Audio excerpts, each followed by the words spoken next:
This audio session combines eye-opening speeches with binaural beats technology. Please use headphones and listen carefully.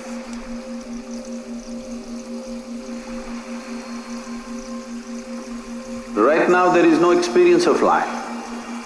Largely you're just a bundle of thought, emotion, ideas, opinions and prejudices. Your psychological drama is being mistaken for life. You must see how people die. Very important. If you watch people die, over 80% of the people on this planet, when the moment of death comes, there is no pain, there is not even fear, but you will see bewilderment on their face.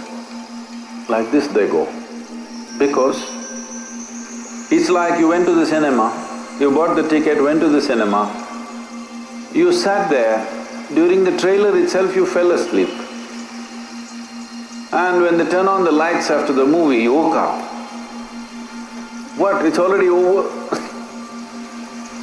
This is how most people are dying. This is the most unfortunate way to die.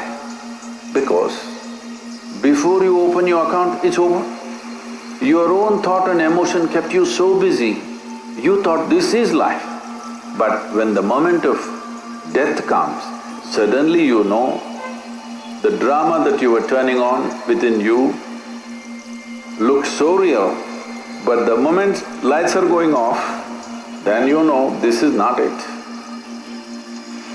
Your psychological drama. We can all sit in the same place and each one of us can have something different going in our minds right now, yes or no?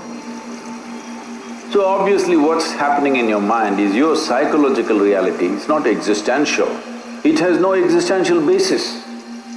It is in this sense people are telling you be in the moment, because there is no basis to your psychological reality. You can make up whatever you want. Or in other words, your creation, your petty creation has become larger than the magnificent creation of the Creator. So spiritual process means you set this anomaly right. You understand your psychological reality is something that you're making up. I'm not saying you should not make it up, you can, but you must be able to switch it off when you don't want. The problem is it's just on 24 hours, so it looks like that is the reality. It is not the reality, you're just making it up. Yes or no? The made-up world has become larger than the real world. Just to correct this is spiritual process. You understand what is real and what is made up. This means you're spiritual. If you can identify what is existentially true and what is not true, you will navigate your way through life effortlessly, isn't it? If your mind, your body takes instructions from you, being peaceful and joyful is not even an issue. Is it an issue?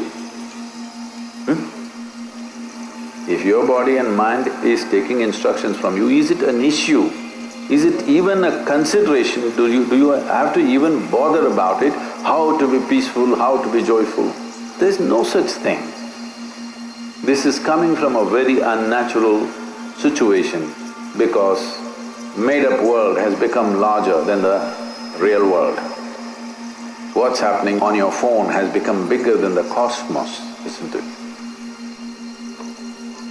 So spiritual process does not mean, is not prescribing how you should be whichever way you want. You like misery, do it, what's my problem? If you're enjoying misery, what is my problem? I will not tell you be joyful. You like to be miserable, I appreciate that.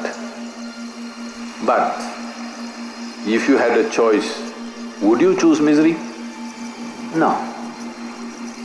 Maybe once in a way you like to read a tragedy or watch a tragedy, that is somebody else suffering, not you, isn't it? You may want to watch a tragic movie or a drama, but you don't want a tragedy in your life, isn't it so? I trust your judgment on these things. So spiritual process means that you read the user's manual, you know exactly how this works. You keep it whichever way you want, that's up to you.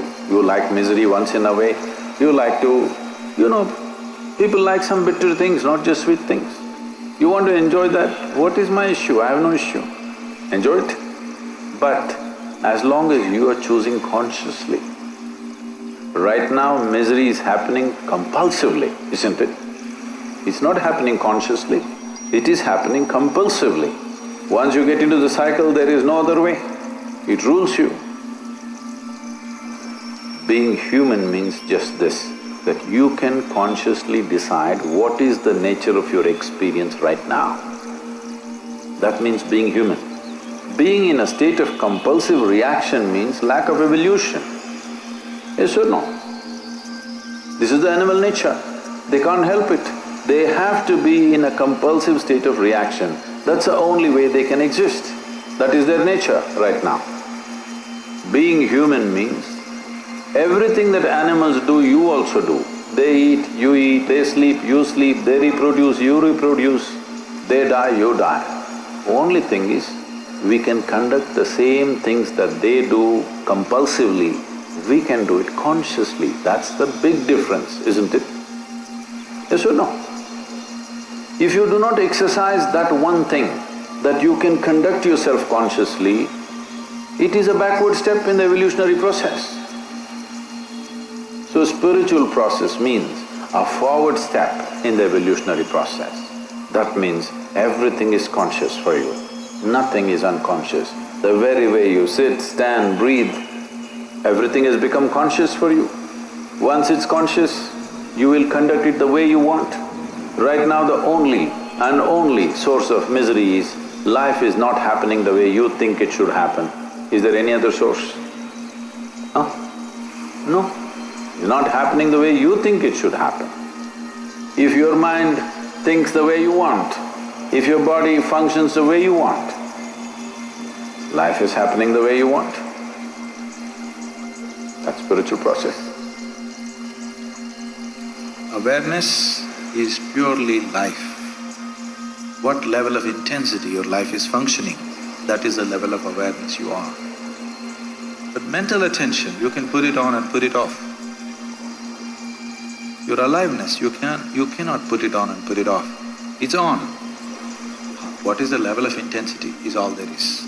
But mental attention, you can close it, isn't it? You can turn it on, you can turn it off, isn't it so? You can pay attention to something, you can withdraw your attention from something. Is it so? That's a different dimension. That is the act of the mind. That is again not reality. It is just attention of the mind. It is the act of the mind. Mind can do many things, but it's of a different dimension. It is psychological, it is not existential. Say, right now, are you awake? First, are you alive? Yes. Next, are you awake? How awake? Awake enough. Awake enough to hear what I say. Awake enough to see where I am sitting. Awake enough to know that this many people are around you. Yes? Now that you're this awake, you're perceiving all these facts which are around you. You know this many people are around you, you know I am speaking, you know I am sitting here, all these things you're perceiving. How? Through what? Through your sense organs. Not only through your eyes, through your ears and certain amount of other senses also working. So through your 5 sense organs you're perceiving right now. Because you're at a certain level of wakefulness, you're perceiving what is around you, at least the physical around you. Yes? You don't know what is happening in the person who is sitting next to you, isn't it? You do not know what's happening in this man's mind, you do not know what's happening in that man's heart, you do not know what's happening in his energy, you don't know all these things. But at least the physical reality you have perceived, you are wakeful to that point. Suppose you feel little drowsy, then you find you don't know what I'm talking about. Did it happen? Suppose you feel little drowsy, what's happened? Your wakefulness has come to a lower grade. Because your wakefulness has come to a lower grade, do you see I am talking, but you are not perceiving? Yes or no? Ears are still open, isn't it? Nobody plugged it. Sound is definitely going and hitting the eardrums, isn't it so? what I speak is anyway going and hitting the eardrums or no? It is, but still you are not perceiving because your wakefulness has gone one level lower than what it is right now. So if it can get lower, you can also get it higher, isn't it, logically? So, if your wakefulness move into higher and higher dimensions, if it has to get there, you have to crank up your energy. If your energy, life energy moves into higher levels of intensity, your wakefulness moves into higher dimensions of wakefulness. As your wakefulness moves into higher levels of dimensions, higher dimensions, your perception becomes clearer and clearer and the penetration of your perception deepens. Once the penetration of your perception deepens, it changes the very quality of your experience. Right now you sit here, there's just a man sitting next to you. Suppose your wakefulness becomes such, everything that's happening within him you know right now. Now your experience of sitting here is very different, isn't it? Yes or no? Does it make it clear? Now if you try to raise your wakefulness, it'll not happen. If you try to increase your perception, it'll not happen. If you try to widen your experience, it'll not happen. The only thing that is in your hands is, you can crank up the intensity of your life energies. You can only work on raising the voltage